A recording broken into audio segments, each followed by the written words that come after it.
S'il est vrai, comme l'écrit Maud Manoni, que la psychanalyse d'enfant, c'est la psychanalyse, néanmoins, l'enfant de la cure d'adulte ne peut être confondu avec l'enfant qui nous consulte.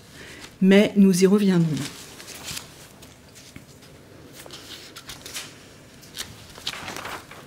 Névrose infantile chez l'enfant, l'autre voie royale de la psychanalyse.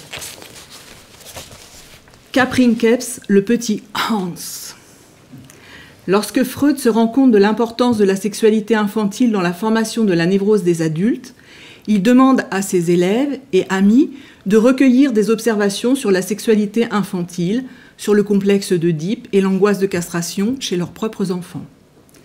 Ainsi, Max Graf, de 1906 à 1908, observe-t-il son fils Herbert de ses 3 à ses 5 ans. Il s'agit donc au départ d'une observation psychanalytique d'enfant dit normal. Puis, lorsque la phobie survient, cela devient un traitement psychanalytique mené par le père, supervisé par son maître Freud. Herbert raconte ses rêves, parle de ses théories et pratiques sexuelles, de ses angoisses, de ses symptômes. Cette analyse durera 5 mois à raison de 5 séances par semaine. Freud, en rédigeant le cas en 1909, ne pourra livrer toutes les informations nécessaires par souci de discrétion envers cette famille, la mère de Hans étant elle-même en cure avec lui. Ainsi, la rédaction même de ce cas a subi des aménagements.